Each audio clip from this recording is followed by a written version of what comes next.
तो कैसे हैं आप लोग? आई होप आपकी प्रिपरेशन एकदम सही चल रही होगी। देखो एग्ज़ाम आने वाला है, बिल्कुल भी मेरे को कोई भी ये नहीं चाहिए कि सर आज पढ़ने का मन नहीं कर रहा, आज मूड ख़राब है, आज ये आज वो। पढ़ाई रोज़ करनी है, रोज़ के रोज़ करंट अफेयर्स करने हैं, रिवीजन करनी है, सब्जेक्ट्स करने हैं। ऑप्शनल अगर ख़त्म हो चुका है तो अच्छी बात है। पढ़ाई में एक भी दिन का गैप नहीं आना चाहिए, एग्ज़ाम बहुत पास है। राइट। आज के 5 एमसीक्यू आपके सामने करेंगे सॉल्व डिटेल एक्सप्लेनेशन के साथ। रूल्स आपको पता ही हैं। आखिरी में कमेंट बॉक्स में अपना स्कोर डाल देना और नीचे डिस्क्रिप्शन बॉक्स में टेलीग्राम चैनल दिया है, वो ज्वाइन करना है। आगे बढ़ने से पहले अनअकैडमी सब्सक्राइब करने के लिए मेरा रेफरल कोड यूज़ करना है, मुदत गुप्ता 10% डिस्काउंट के लिए। साथ के साथ नीचे डिस्क्रिप्शन बॉक्स में टेलीग्राम चैनल है, वो ज्वाइन करना है। अनअकैडमी पे एक नया ऑफर आया है कि अगर आप सब्सक्राइब करते हो 1 साल या उससे ज़्यादा के लिए, तो आपको 10,000 रुपये के अनअकैडमी के जो नोट्स हैं, बुकलेट्स हैं, जो अनअकैडमी के टॉप एजुकेटर्स और एक्सपर्ट्स ने बनाया है, वो फ्री मिलेंगे। साथ के साथ अनअकैडमी पे लोन का ऑप्शन आ चुका है। अगर आप लोन के लिए अप्लाई करना चाहते हो ना, अनअकैडमी पे आप कर सकते हैं। साथ के साथ अनअकैडमी का अगर आप सब्सक्रिप्शन ले रहे हो 1 साल का या 2 साल का, तो वो 1 साल 2 साल के लिए वैलिड नहीं होगा, वो ज़्यादा टाइम के लिए वैलिड होगा। मतलब कि आज अगर आप सब्सक्रिप्शन लेते हो 5 मई को, तो 5 मई 2022 तक वैलिड नहीं होगा, वो प्रीलिम्स 2022 तक वैलिड होगा। लाइकवाइज जो 2023 तक के लिए 2 साल का सब्सक्रिप्शन ले रहे हो, वो प्रीलिम्स 2023 तक वैलिड होगा। इसी के साथ हमारा कॉम्बैट गेमिफाइड वर्जन आपको पता ही है, हर हफ्ते हर संडे होता है सुबह 11 बजे। 9 तारीख को सुबह 11 बजे रेफरल कोड यूज करके आपको इसमें एंटर करना है। राइट। 5 मई से बैचेस शुरू हो रहे हैं इंग्लिश हिंदी बाइलिंगुअल में 2021, 22 और 23 के लिए। 21 के रिवीजन बैच, 22 का 1 साल बैच और 23 के 2 साल बैच। साथ के साथ बहुत ही स्पेशल एनसीईआरटी बैचेस भी शुरू हो रहे हैं। तो ये 5 मई से जो बैचेस शुरू हो रहे हैं, इनको आपको एनरोल करना है। आइकॉनिक सब्सक्रिप्शन यूज करनी है using the referral code Mudit Gupta, simply मेरा नाम डालना है। राइट। तो लेट्स क्रैक इट और शुरू करते हैं आज के सवाल। आज का question number 1, consider the following statements about the state council of ministers in normal circumstances. मतलब जब इमरजेंसी नहीं लगी हुई। देखो मैं आपको हिंट भी दे रहा हूं, नॉर्मल सर्कमस्टांसेस का मतलब होता है जब इमरजेंसी नहीं लगी हुई। At the end of the tenure of 5 years the state council of ministers resign and caretaker government takes the charge till the formation of the new cabinet. ठीक है। By convention, before the formation of the new state government, the elected MLAs of the majority party choose their party leader for the chief ministerial position. Third, governor has a discretionary power to invite a person to prove his or her majority. Try करिए solve करने का। इसके बाद constitution इसके बारे में क्या कहता है डिस्कस करते हैं डिटेल में। So the answer is C, that is 1, 2 and 3, all the 3 statements are correct. तीनों ही स्टेटमेंट करेक्ट हैं। आपने देखा होगा अभी तमिलनाडु, केरला, पुडुचेरी, असम और वेस्ट बंगाल में चुनाव हुए। तो यहां पे मैं एक एग्जांपल लेता हूं, लेट अस से केरला का। केरला में क्या हुआ, आपको पता है कि पिनारी विजयन की जो सरकार है वो पावर में थी केरला में। वेस्ट बंगाल में ममता बनर्जी सरकार पावर में थी। चुनाव हुए, रिजल्ट आ गया और ममता बनर्जी सरकार का वेस्ट बंगाल में और पिनारी विजयन का केरला में 5-5 साल का टेन्योर खत्म हो गया। इन्होंने क्या करा, गवर्नर के पास गए अपने अपनी स्टेट के और अपना इस्तीफा दे दिया। जब भी चुनाव हो जाता है, 5 साल पूरे हो जाते हैं, तो क्या होता है कि जो पुरानी सरकार है वो इस्तीफा दे देती है। पुरानी सरकार इस्तीफा दे देती है। अब मान लीजिए पुरानी सरकार ने आज इस्तीफा दिया 5 मई को, स्वेरिंग इन है 7 मई को। सपोज करो जो शपथ ग्रहण समारोह है वो 7 मई को है। बीच में 5 मई को जब रिजाइन करा और 7 मई को जब शपथ ली, इसके बीच में जो है 36-40 घंटे हैं, इसमें आपको सरकार चाहिए होगी। तो बेसिकली यहां पे प्रोविजन आता है केयर टेकर गवर्नमेंट का। केयर टेकर गवर्नमेंट का मतलब होता है कि जब पुरानी सरकार गई और जब नए वाली आने वाली है, उसे कहते हैं केयर टेकर गवर्नमेंट। तो अब बेसिकली क्या हो रहा है कि पुरानी सरकार रिजाइन कर गई, नई सरकार मान लो 1 दिन बाद आनी है, तो बीच में जो पुराने मुख्यमंत्री हैं वो ही कंटिन्यू करेंगे। मतलब कि पिनारी विजयन इस्तीफा देने के बाद भी गवर्नर के रिक्वेस्ट पे 1-2 दिन कंटिन्यू करेंगे केयर टेकर गवर्नमेंट की तरह। लाइकवाइज वेस्ट बंगाल के चीफ मिनिस्टर के कहने पे despite resignation Mamata Banerjee continue करेंगे एज केयर टेकर गवर्नमेंट जब तक वो शपथ नहीं ले लेती। अब तो खैर शपथ ले ली है, लेकिन मैं आपको एक एग्जांपल दे रहा हूं। तो आपको हमेशा ध्यान रखना है, इंडियन पॉलिटी चाहे नेशनल लेवल हो चाहे स्टेट लेवल हो, हमेशा ध्यान रखेंगे, क्योंकि करंट अफेयर्स में भी रहा, इसलिए सवाल बना दिया मैंने इसका। जब भी चुनाव होगा पुरानी सरकार रिजाइन करेगी, बीच में 2-3 दिन केयर टेकर गवर्नमेंट रहेगी, नई सरकार आएगी शपथ के बाद। प्रधानमंत्री और मुख्यमंत्री दोनों लेवल पे यही होता है। तो पहला स्टेटमेंट सही है। Second statement by convention. Bye convention का मतलब होता है कि ये ना तो कॉन्स्टिट्यूशन में लिखा, ना ऐसे किसी कानून वगैरह में लिखा, लेकिन यूजुअली होता है हर चुनाव के बाद क्या, कि जो भी मेजॉरिटी पार्टी होती है उसके सारे के सारे इलेक्टेड एमएलएज मिलते हैं आपस में और डिसाइड करते हैं कि कौन उनका अगला मुख्यमंत्री या प्रधानमंत्री का कैंडिडेट होगा। कुछ केसेस में ये ऑब्वियस होता है, जैसे कि मान लीजिए अगर केंद्र के लेवल पे बीजेपी जीती तो ऑब्वियस सी बात है प्रधानमंत्री नरेंद्र मोदी आएंगे। वेस्ट बंगाल में अगर तृणमूल जीतती है तो ऑब्वियस सी बात है, सबको पता है कि ममता बनर्जी ही चुनी जाएंगी। लेकिन जहां पे मेजॉरिटी पार्टी में क्लियर नहीं होता, उन केसेस में ये मीटिंग काफ़ी यूजफुल होती है, जहां पे ये नए मुख्यमंत्री का चुनाव कर सकते हैं कि हाँ हम सब में से मुख्यमंत्री कौन बनेगा। कहने का मतलब है ये जो एमएलएज होते हैं मेजॉरिटी पार्टी के, ये बाय कन्वेंशन चुनाव के बाद मीटिंग करके अपना चीफ मिनिस्टेरियल कैंडिडेट चुनते हैं। आपको पता है क्या कि जो भी मुख्यमंत्री बनेंगे उनको विधानसभा में अपनी मेजॉरिटी प्रूफ करनी पड़ेगी। मान लीजिए कल को ममता बनर्जी के पास किसी भी एमएलए का सपोर्ट नहीं है, वो कहेंगे ये पार्टी मेरी है, ऐसे थोड़ी ना चलता है। वो मुख्यमंत्री नहीं बन सकती बिना एमएलए सपोर्ट के, क्योंकि विधानसभा में प्रूफ करना पड़ेगा कि इनके पास मेजॉरिटी का सपोर्ट है या नहीं है। अगर मेजॉरिटी का सपोर्ट नहीं हुआ तो सरकार गिर जाएगी। इस वजह से मेजॉरिटी एमएलएस को अपने साथ लेके चलना बहुत ज़रूरी होता है, right. Third point, governor has a discretionary power to invite a person to prove his or her majority. Basically अगर हम article 164 of the Indian constitution की बात करते हैं, आर्टिकल 164 ये कहता है कि गवर्नर जो हैं अपनी मर्जी से किसी को भी बुला सकते हैं चीफ मिनिस्टर बनने के लिए। हाँ, लेकिन जिसको भी बुलाएंगे उसे विधानसभा में अपनी मेजॉरिटी प्रूफ करनी पड़ेगी। अब ये नहीं है कि वेस्ट बंगाल में मान लीजिए कोई एक इंडिपेंडेंट कैंडिडेट है जो चुनाव जीता, वो गवर्नर का भतीजा था, तो सर ने क्लास में बताया था कि गवर्नर जो है अपनी डिस्क्रिशन में किसी को भी बुला सकते हैं, तो गवर्नर ने अपने इंडिपेंडेंट लड़े भतीजे को बुला के मुख्यमंत्री की शपथ दिलवा दी। नहीं, ऐसा नहीं होता। अगर गवर्नर ऐसे किसी भी व्यक्ति को शपथ दिलवा भी रहे हैं तो उसे विधानसभा में अपनी मेजॉरिटी प्रूफ करनी पड़ेगी। कहने का मतलब है गवर्नर जो सबसे बड़ी पार्टी है उसके लीडर को अपनी मर्जी से बुला सकते हैं कि आप आइए और अपनी सरकार बनाइए। हाँ, ये बात सच है कि जो काउंसिल ऑफ मिनिस्टर्स होते हैं, जो स्टेट काउंसिल ऑफ मिनिस्टर होते हैं, वो गवर्नर अपॉइंट करते हैं on the recommendation of chief minister. मुख्यमंत्री के कहने पे सारे मंत्रियों को अपॉइंट किया जाता है। मतलब कि गवर्नर के पास डिस्क्रिशनरी पावर है चीफ मिनिस्टर को चुनने की, लेकिन मुख्यमंत्री के रिकमेंडेशन पर ही बाकी मंत्रियों को अपॉइंट किया जाता है। तो ये चीज ध्यान रखेंगे, गवर्नर के पास चीफ मिनिस्टर अपॉइंट करने की डिस्क्रिशनरी पावर है, मिनिस्टर्स को अपॉइंट करने की डिस्क्रिशनरी नहीं है, वो चीफ मिनिस्टर के रिकमेंडेशन पे ही होता है। So answer is C. अगला सवाल, consider the following statements about the application programming interface, जिसको हम एपीआई बोलते हैं। साइंस एंड टेक का सवाल है, काफी ज्यादा न्यूज में रहा है, सॉल्व करो। API is an interface that gives remote access of the system to the third party primarily for troubleshooting. Second, a public API allows the developers from across the world to develop innovative tools that can interact with the parent application. Try and solve this. So the answer is B, only 2. Second statement सही है और first statement गलत है। समझते हैं API होता क्या है। API होता है एप्लीकेशन प्रोग्रामिंग इंटरफेस। सर ये क्या है, तो बड़ा भारी भरकम शब्द है, भूल जाओ। API होता है एक रास्ता जिसके थ्रू आप ऐप में घुसते हो। मान लो ये गूगल का सर्वर है,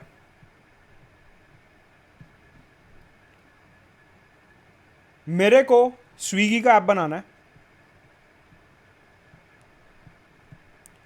आपने देखा होगा कि जब आप स्विगी जोमेटो पे ऑर्डर करते हो उसमें एक मैप बना आता है कि डिलीवरी एजेंट अभी 2 किलोमीटर दूर है, 100 मीटर दूर है, वो राइट मुड़ रहा है। एक इंफॉर्मेटिव सा मैप बना आता है। ये जो मैप है स्विगी का, ये बेस्ड है गूगल मैप्स पे। सर ऐसा कैसे पॉसिबल है, गूगल मैप्स तो अलग चीज़ है। बेसिकली क्या हुआ, स्विगी ने क्या करा, अपने कंप्यूटर और गूगल के कंप्यूटर के बीच में एक रास्ता बना लिया, जिसे कहते हैं एपीआई। अब क्या होगा, जब भी इनका डिलीवरी एजेंट बाहर बाजार में निकलेगा सामान लेने के लिए, आप उसे ट्रैक कर सकते हो। कैसे? इन्होंने अपनी एप्लीकेशन को गूगल मैप से लिंक कर दिया। जैसे ही वो लड़का बाहर निकलेगा सामान लेने के लिए, स्विगी की ऐप के जरिए स्विगी की ऐप क्या करेगी, गूगल मैप से डेटा लेती रहेगी कि हाँ ये वाला नगर वहाँ पे है, ये वाला गंज वहाँ पे है, ये वाला पुर वहाँ पे है, इस तरीके से अलग अलग जगहों के नाम। बांद्रा से निकल के अंधेरी जाना है तो फिर इधर ऐसे बांद्रा की लोकेशन ले ली, गूगल मैप से अंधेरी की लोकेशन ले ली और फिर उसके बीच में डिस्टेंस वगैरह कैलकुलेट कर लिया ऐसे। कहने का मतलब है जो स्विगी पे आप मैप देखते हो या फिर ओला उबर वगैरह पे कि ये कैब वाला कहाँ पे और ये सब, ये गूगल मैप इंटीग्रेटेड है। मतलब कि ये ओला उबर स्विगी वगैरह ने गूगल मैप के साथ एक रास्ता तैयार कर रखा है जिसको कहते हैं एपीआई। तो एपीआई क्या है? एपीआई एक इंटरमीडियरी है, एपीआई एक रास्ता है जिसके ज़रिए आप दूसरी एप्लीकेशन को एक्सेस कर सकते हो। एपीआई एक रास्ता है, इस रास्ते के ज़रिए, सॉफ्टवेयर के ज़रिए, इस पाथ के ज़रिए आप दूसरी एप्लीकेशन एक्सेस कर सकते हो। मतलब कि एपीआई के ज़रिए स्विगी, ओला, उबर ये गूगल की एप्लीकेशन गूगल मैप्स को एक्सेस कर सकते हैं। और ये जो गूगल एप्लीकेशन है यहाँ से इसी रास्ते के ज़रिए डेटा ले सकते हैं जिससे कि ये अपनी एप्लीकेशन चला सकें। मतलब कि ये जो स्विगी, ओला, उबर हैं, अगर इनको अपनी एप्लीकेशन चलानी है, इनको दिखाना है कि अभी डिलीवरी बॉय बांद्रा में है, फिर उसको ऐसे सेंटा क्रूज जाना है, तो फिर वो डेटा कहाँ से फैच करेगा? वो डेटा फैच करेगा गूगल मैप से। कैसे करेगा? एपीआई नाम के रास्ते के ज़रिए। तो ये होता है एपीआई, एक इंटरमीडियरी जो दो ऐप्स को हेल्प करता है कम्युनिकेट करने में। ये जो एपीआई होता है, एप्लीकेशन प्रोग्रामिंग इंटरफेस, ये दो ऐप्स को हेल्प करता है कम्युनिकेट करने में, जहाँ पे एक ऐप दूसरी ऐप को डेटा भेज सकती है जिससे कि ये वाली एप्लीकेशन ऑपरेट कर सके। इसे कहते हैं एपीआई। एपीआई जो होता है कई बार प्राइवेट होता है, कई बार पब्लिक होता है। क्वेश्चन में हमने बात करी है पब्लिक एपीआई की। सवाल उठता है पब्लिक एपीआई क्या होता है? पब्लिक एपीआई होता है, मान लीजिए ये गूगल मैप्स है, ठीक है। गूगल मैप्स ने अपना एपीआई पब्लिक कर रखा है। उन्होंने बोल रखा है कि अगर आपको रास्ता बनाना है गूगल मैप से तो पब्लिक रास्ता, कोई भी उस पर आ सकता है। सर मतलब समझ नहीं आ रहा क्या बोल रहे हो। इसका मतलब ये है कि जो गूगल मैप्स है, इन्होंने ये बोल रखा है कि दुनिया में कोई भी एप्लीकेशन डेवलपर, कोई भी सॉफ्टवेयर डेवलपर हमारे सर्वर के साथ ऐसा रास्ता बना सकता है। उन्होंने फ्री एक्सेस दिया हुआ है कि कल को मान लो आपको एक एप्लीकेशन बनानी है कोई नई, आपने अपनी कुरियर सर्विस खोली और आपको अपनी नई एप्लीकेशन बनानी है गूगल मैप से लिंक करते हुए। आप सीधा जाओ गूगल की वेबसाइट पे, वहाँ से अपनी एप्लीकेशन को इनसे लिंक कर सकते हो। इसे कहते हैं पब्लिक एपीआई, कि कोई भी कहीं से भी उठ के अपने आप को ये पब्लिक एपीआई से लिंक कर सकता है। कुछ ऐप्स होती हैं पब्लिक एपीआई और कुछ होती हैं प्राइवेट एपीआई। प्राइवेट एपीआई का मतलब होता है, मान लीजिए कोई ऐप है, फॉर एग्जांपल मान लो अनअकैडमी की ऐप है। अगर अनअकैडमी की ऐप का एपीआई प्राइवेट है तो आपने अगर कल को अपनी कोई एप्लीकेशन बनाई तो आप उसे अनअकैडमी की एप्लीकेशन से लिंक नहीं कर पाओगे क्योंकि अनअकैडमी का एपीआई प्राइवेट हो सकता है। हाँ, गूगल मैप से कर सकते हो क्योंकि उनका एपीआई पब्लिक है। तो ये फर्क होता है पब्लिक और प्राइवेट एपीआई में। मतलब कि पब्लिक एपीआई एक ऐसा एपीआई है, एक ऐसा रास्ता है, एक ऐसा इंटरमीडिएट है जहां पे कोई भी चल सकता है, कोई भी डेटा खींच सकता है। इसे कहते हैं पब्लिक एपीआई। मतलब कि अगर मैं कोई भी ऐप बना रहा हूं तो मैं पब्लिक एपीआई वाली ऐप से अपनी ऐप को लिंक कर सकता हूं, राइट। सवाल उठता है ये न्यूज़ में क्यों था? ये न्यूज़ में इसलिए था क्योंकि जो कोविन प्लेटफॉर्म है जहां पे आप वैक्सीनेशन के लिए अपने आप को रजिस्टर करते हो, कोविन प्लेटफॉर्म का जो एपीआई था, कोविन प्लेटफॉर्म का जो ये रास्ता था, पहले प्राइवेट हुआ करता था, पहले ये प्राइवेट था। अब सरकार ने कोविन प्लेटफॉर्म को पब्लिक एपीआई बना दिया है। सरकार ने कोविन प्लेटफॉर्म को पब्लिक एपीआई बना दिया है। सवाल उठता सर ये कोविन पब्लिक एपीआई हो गया तो इसका मतलब क्या है? इसका मतलब ये है कि मान लो कल को मेरे को कोरोना वैक्सीनेशन से रिलेटेड कोई एप्लीकेशन बनानी है तो मैं अपनी एप्लीकेशन को बिना किसी अप्रूवल के कोविन प्लेटफॉर्म के साथ लिंक कर सकता हूँ, कोविन प्लेटफॉर्म से डेटा ले सकता हूँ। सरकार ने इसलिए करा कि कोविन प्लेटफॉर्म पे काफ़ी ज़्यादा प्रॉब्लम हो रही थी लोगों को अपना स्लॉट बुक करने में। जो वैक्सीनेशन का स्लॉट बुक करना है, टाइम बुक करना है, जगह बुक करनी है, इन सब में काफ़ी ज़्यादा प्रॉब्लम हो रही थी। सरकार ने बोला हम इसका एपीआई पब्लिक करते हैं। पूरे हिंदुस्तान में कोई भी डेवलपर अगर कोई ऐसी एप्लीकेशन बनाना चाहता है कि जहां पे बस आप पिन कोड डालो और वो ऑटोमेटिकली आपको स्लॉट्स दिखा देगा, तो वो बना सकता है और कोविन से उसे लिंक कर सकता है। मतलब कि इंडिया में जो अब सॉफ्टवेयर डेवलपर्स हैं, एप्लीकेशन डेवलपर्स हैं, वो अलग अलग वैक्सीनेशन को फास्टन करने के लिए, वैक्सीनेशन को स्मूथ बनाने के लिए एप्लीकेशन बना सकते हैं और पब्लिक एपीआई के जरिए उसे कोविन प्लेटफॉर्म से लिंक कर सकते हैं। पहले कोविन का एपीआई प्राइवेट था, तो अगर आप कोई ऐप बना भी रहे हो तो आप कोविन से डेटा फैच नहीं कर सकते थे, कोविन से डेटा नहीं ले सकते थे, कोविन के साथ उसे लिंक नहीं कर सकते थे। लेकिन अब क्योंकि कोविन का एपीआई पब्लिक हो गया, तो आप कोई भी एप्लीकेशन बना के वैक्सीनेशन रिलेटेड उसको कोविन प्लेटफॉर्म से लिंक कर सकते हो। यह फायदा है पब्लिक एपीआई का। तो यहां पे दो तरीके की बातें निकल के आती हैं। ये जो सरकार ने कोविन का प्लेटफॉर्म पब्लिक एपीआई बना दिया है, यहां पे बेनिफिट्स भी हैं और नुकसान भी हैं। बेनिफिट इसका सबसे बड़ा ये है कि अलग अलग देश और दुनिया के इनोवेटिव डेवलपर्स जो हैं, वो अलग अलग आइडिया सोचेंगे कि लोगों का वैक्सीनेशन प्रोसेस किस तरीके से स्मूथ करा जाए, अलग अलग भाषाओं में प्रोवाइड किया जाए, रूरल अर्बन में प्रोवाइड किया जाए, पिन कोड डालो, डिस्ट्रिक्ट का नाम डालो और ये सब डालो और आपको अलर्ट आ जाएगा कि आपका स्लॉट खाली है, फटाफट पहुंच जाओ हॉस्पिटल। इस तरीके से इनोवेटिव ऐप्स बनाई जा सकती हैं कोविन के साथ। इसमें नुकसान और रिस्क ये है दैट जिन लोगों को कंप्यूटर की ज़्यादा समझ है उनको वैक्सीनेशन का एक्सेस पहले मिल जाएगा।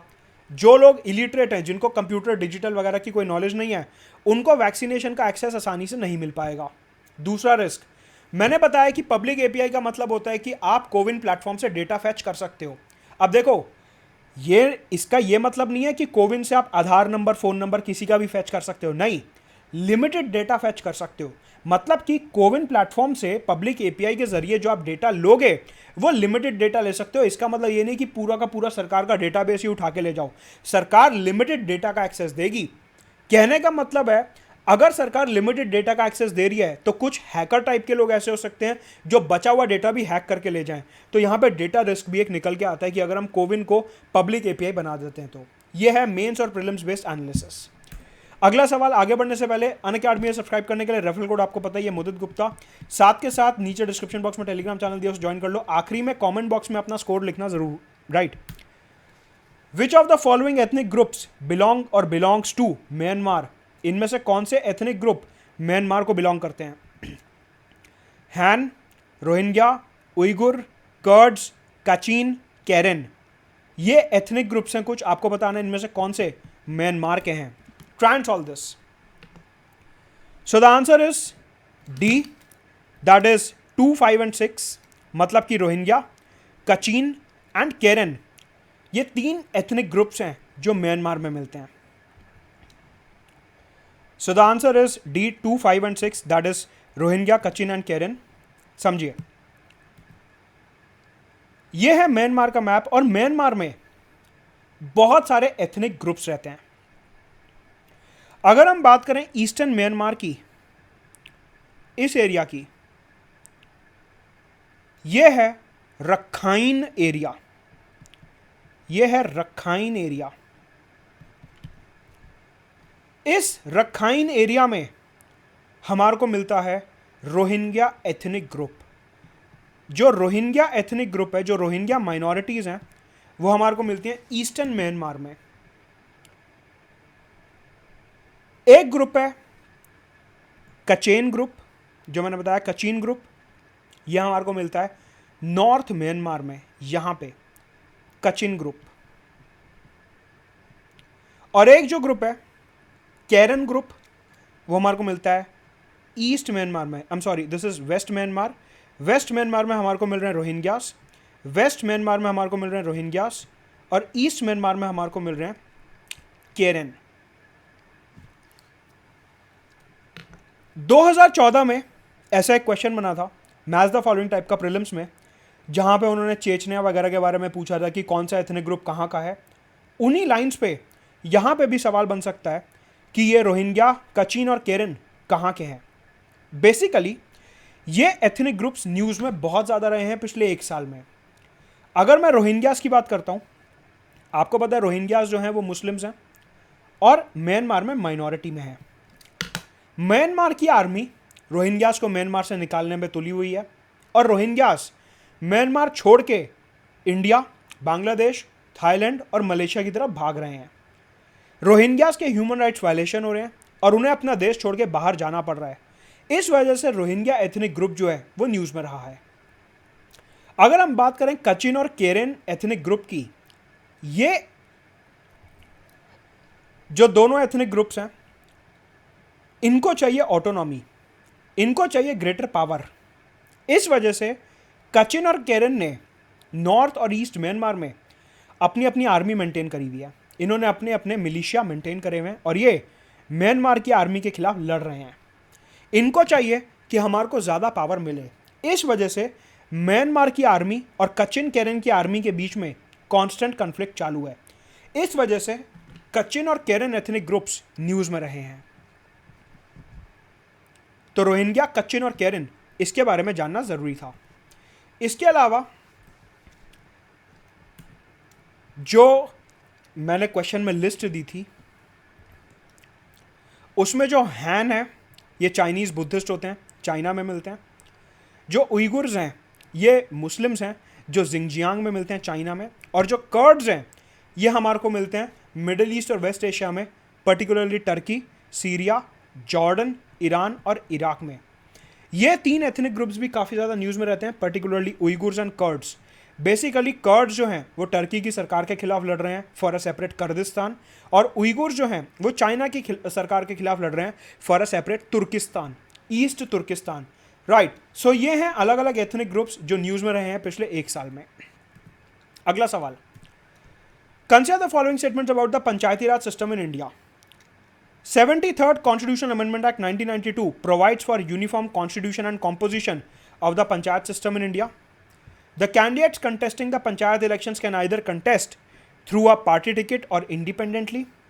The governor of the state is constitutionally bound to provide staff to the State Election Commission for the smooth conduct of panchayat polls. Try and solve this. So the answer is C, only 3. सिर्फ और सिर्फ third statement गलत है, first और second statement, I am sorry, सिर्फ और सिर्फ third statement सही है, फर्स्ट और सेकंड स्टेटमेंट गलत है।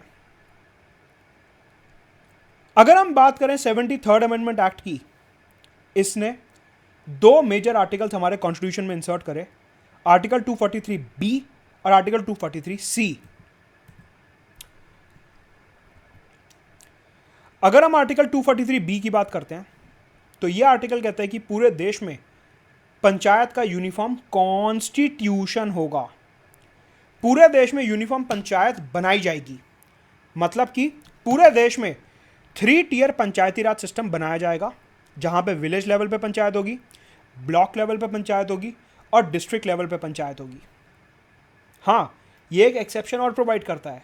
ये कहता है ऐसी स्टेट्स जहां पे 20 लाख से कम की पॉपुलेशन है, वहां पे हम ब्लॉक लेवल पंचायत को स्किप कर सकते हैं।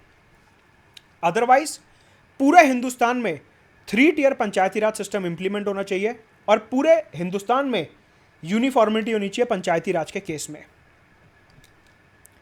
यह है article 243B inserted by 73rd amendment act 1992। अब बात करते हैं आर्टिकल 243C की।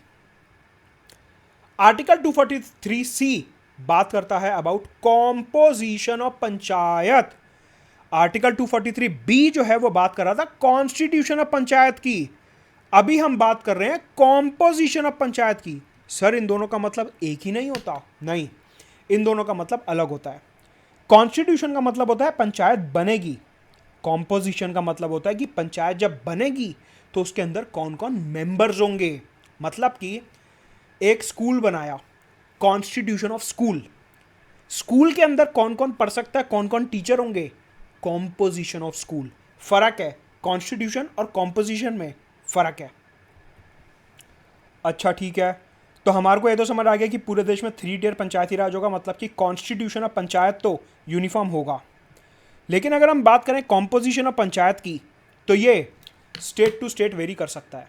बेसिकली आर्टिकल 243C ये कहता है कि हर स्टेट लेजिस्लेचर, जो विधानसभा और विधान परिषद है हर स्टेट में, जहाँ पे भी विधान परिषद है, विधानसभा तो हर जगह है, जहाँ पे भी विधान परिषद है, ये दोनों हाउसेस अपने आप कानून पास करेंगे कि इनके स्टेट की पंचायत किस तरीके से बनाई जाएगी। मतलब कि हर स्टेट अपनी पंचायत के कॉम्पोजिशन का कानून अलग से पास करेगी। तो कॉन्स्टिट्यूशन ये बोलता है कि अलग अलग स्टेट्स का अलग अलग कॉम्पोजिशन हो सकता है, मतलब कि किसी स्टेट में लोकसभा एमपी भी रिप्रेजेंट हो सकते हैं पंचायत में, किसी स्टेट में राज्यसभा एमपी भी रिप्रेजेंट हो सकते हैं पंचायत में, किसी स्टेट में विधानसभा विधान परिषद के जो मेंबर्स हैं वो भी रिप्रेजेंट हो सकते हैं पंचायत में।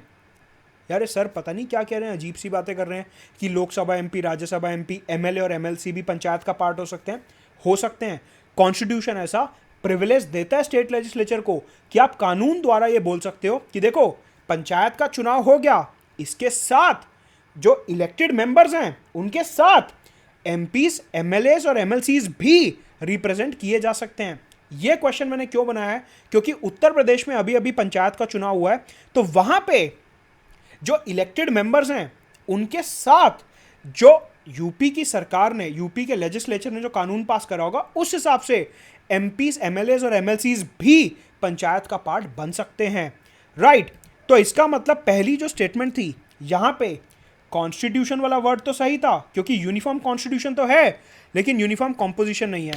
तो सर पता कैसे चलेगा कि कौन सी स्टेट में एमपीज, एमएलएस और एमएलसीज को रिप्रेजेंटेशन मिलेगा और कौन सी में नहीं?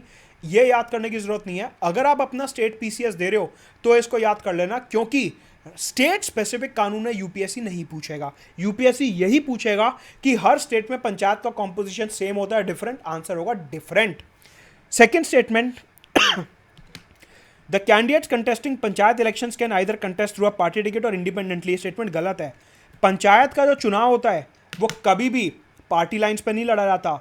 मतलब कि पार्टी जो है कैंडिडेट को बाहर से सपोर्ट कर सकती है, लेकिन election commission, state election commission जो है कभी भी ये नहीं कहेगा कि कौन सी पार्टी के हो, कि अगर एक मुखिया जी चुनाव लड़ रहे हैं तो उनको पार्टी एफिलिएशन होना जरूरी है। हमेशा ध्यान रखेंगे पंचायत का चुनाव बिना पार्टी टिकट के लड़ा जाता है, वहां पे पार्टी सिस्टम नहीं होता। हाँ, बाहर से पार्टी सपोर्ट कर सकती है, अनऑफिशियली पार्टी सपोर्ट कर सकती है कि बीजेपी, कांग्रेस अपने अपने कैंडिडेट के लिए कैंपेनिंग कर रहे हैं, लेकिन जब आप अपना नामांकन भरने जाते हो, नॉमिनेशन भरने आते हो, उस टाइम पे पार्टी नहीं पूछी जाएगी कि आप कौन सी पार्टी के हो। वेराज स्टेट और लोकसभा वगैरह के चुनाव में पार्टी बतानी पड़ती है।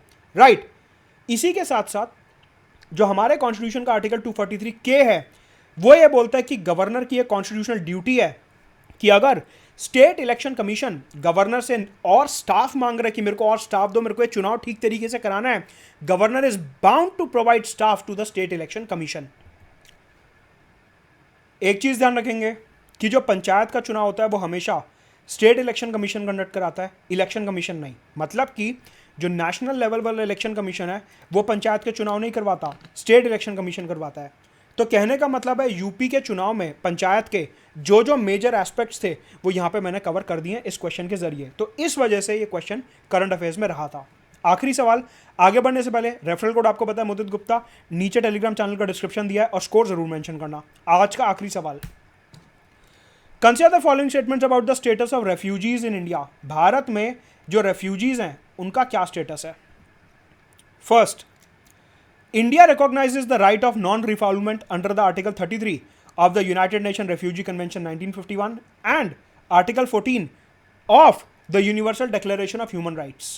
मतलब कि इंडिया जो है इन दोनों कन्वेंशंस के under right to non refoulement जो है रिकॉग्नाइज करता है। Second, right of non refoulement is also covered under article 21 of the Indian constitution. भारत के आर्टिकल 21 के अंडर भी नॉन रिफॉल्वमेंट कवर होता है। सर ये नॉन रिफॉल्वमेंट मतलब, क्वेश्चन इसी के ऊपर अगर इसका मतलब बता दिया तो क्वेश्चन सॉल्व हो जाएगा। Statement 3, Article 12 of the International Covenant on Civil and Political Rights allows India to put restriction over the movement of refugees in national security interest. Try and solve this. So the answer is C, 2 and 3. पहला statement गलत है, second और third statement सही है। समझते हैं। सबसे पहले नॉन रिफॉल्वमेंट का मतलब क्या होता है? नॉन रिफॉल्वमेंट का मतलब है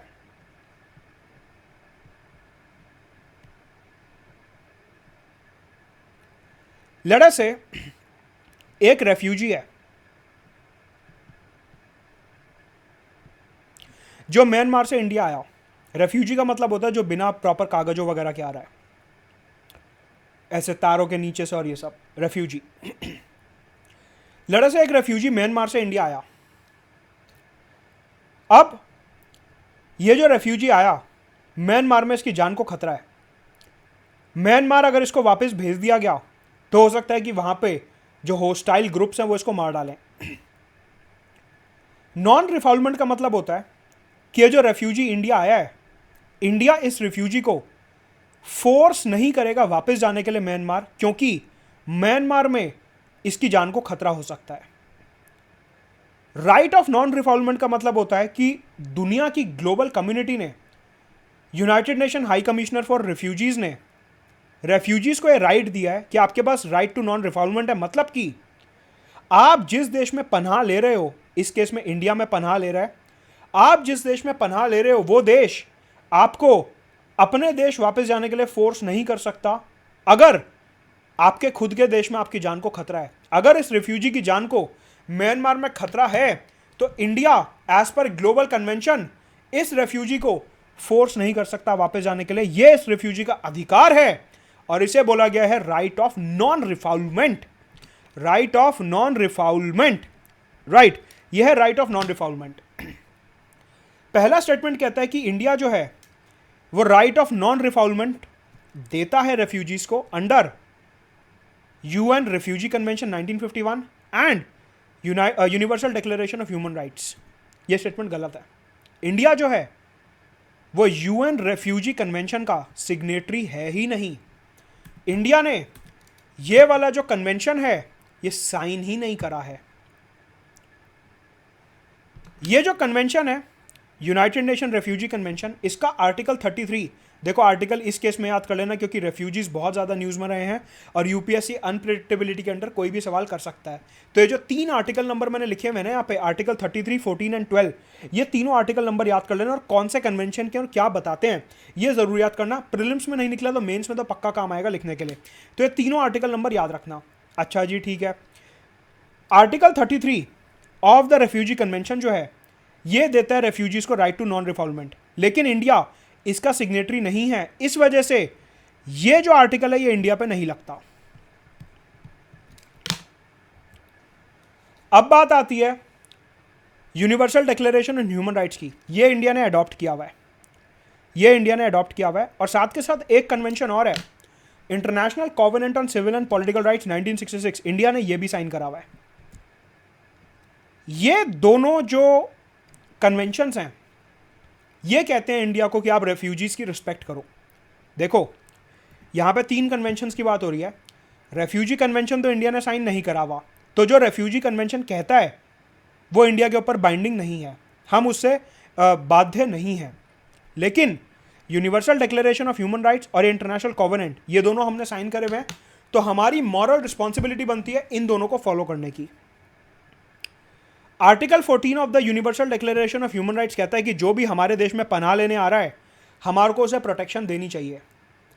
अगर हमारे यहाँ कोई भी असाइलम लेने आ रहा है, वो अपने देश में परसिक्यूशन से बच के आ रहा है, अपने देश में वो मार पिटाई से बच के आ रहा है, तो इंडिया को उसे पनाह देनी चाहिए, उसे असाइलम देना चाहिए। ऐसा बोलता है universal declaration of human rights. मतलब कि कहीं ना कहीं ये जो आर्टिकल 14 है it is link to non refoulement. सोचो ध्यान से, नॉन रिफॉल्वमेंट सीधा सीधा रेफ्यूजी कन्वेंशन में तो दिया हुआ है, ये हमारे ऊपर बाइंडिंग नहीं है।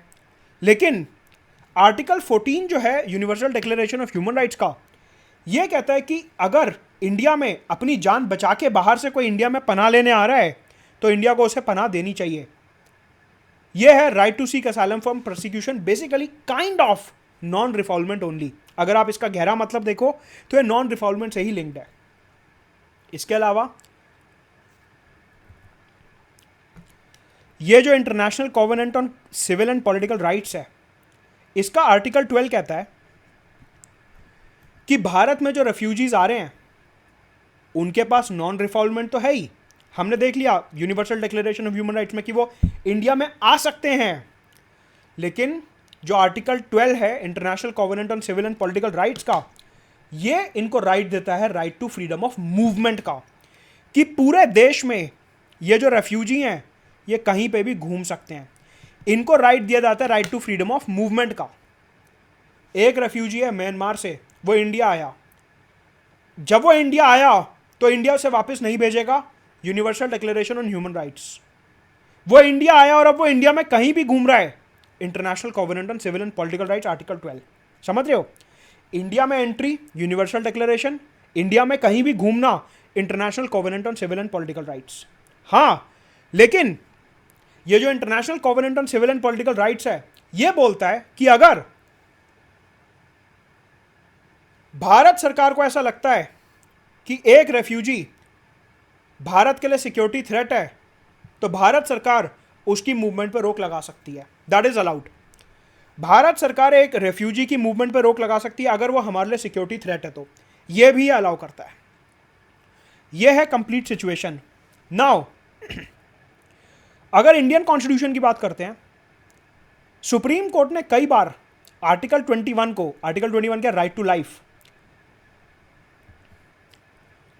आर्टिकल 21 को इंटरप्रेट करते हुए ये बोला है कि देखिए, जो राइट टू नॉन रिफाउलमेंट है वो राइट टू लाइफ का ही पार्ट है। मतलब कि हमारे को जो जान बचानी है वो इंडियन सिटीजन्स की तो बचानी है, लेकिन बाहर से जो रेफ्यूजी आ रहे हैं उनकी भी बचानी है, नॉन रिफाउलमेंट। सुप्रीम कोर्ट ने बोला कि हमारा ये जो राइट टू नॉन रिफाउलमेंट है ये आर्टिकल 21 के अंडर कवर्ड है, हम किसी रेफ्यूजी की जान नहीं ले सकते, ये राइट टू लाइफ के अंडर कवर्ड है। सवाल उठता है पूरा करंट अफेयर्स में क्यों था? बेसिकली म्यांमार से कुछ रेफ्यूजीज आते हैं मणिपुर में, आपको पता है मणिपुर और म्यांमार बॉर्डर शेयर करते हैं। मणिपुर हाईकोर्ट ने ये बोला कि ये जो रेफ्यूजीज इंडिया आए हैं, पहली बात इनको सेफ रखो, और फिर वो रेफ्यूजीज ने बोला कि हम दिल्ली जाना चाहते हैं क्योंकि हमारे को दिल्ली में जो United nation high commissioner for refugees है उनका जो ऑफिस है दिल्ली में, हम वहाँ जाके अपने आप को बचाना चाहते हैं। तो मणिपुर हाईकोर्ट ने बोला बिल्कुल, आर्टिकल 12 के अंडर आपके पास right to freedom of movement है, और आर्टिकल 14 के अंडर आपके पास नॉन रिफाउलमेंट है कि आपकी जान को भी कोई खतरा नहीं होगा, आप इंडिया में रह सकते हो और आपको कोई वापस भी नहीं भेज रहा, तो आप फ्रीली मणिपुर से दिल्ली जा सकते हो और वहां पे हाई कमिश्नर फॉर रेफ्यूजीज से बात कर सकते हो। इस वजह से पूरा का पूरा मसला जो था ये न्यूज़ में था, और मणिपुर हाईकोर्ट ने इन तीनों कन्वेंशंस का नाम लिया था और अखबार में काफ़ी ज़्यादा था, इस वजह से हमारे को ये करना ज़रूरी था। राइट, अनअकैडमी में सब्सक्राइब करने के लिए रेफरल कोड, टेलीग्राम चैनल का लिंक डिस्क्रिप्शन में दिया हुआ है। अनअकैडमी के बैचेस शुरू हो रहे हैं 5 मई से, लोन की फैसिलिटी अवेलेबल है। कॉम्बैट 9 मई को सुबह 11 बजे। Let's crack it.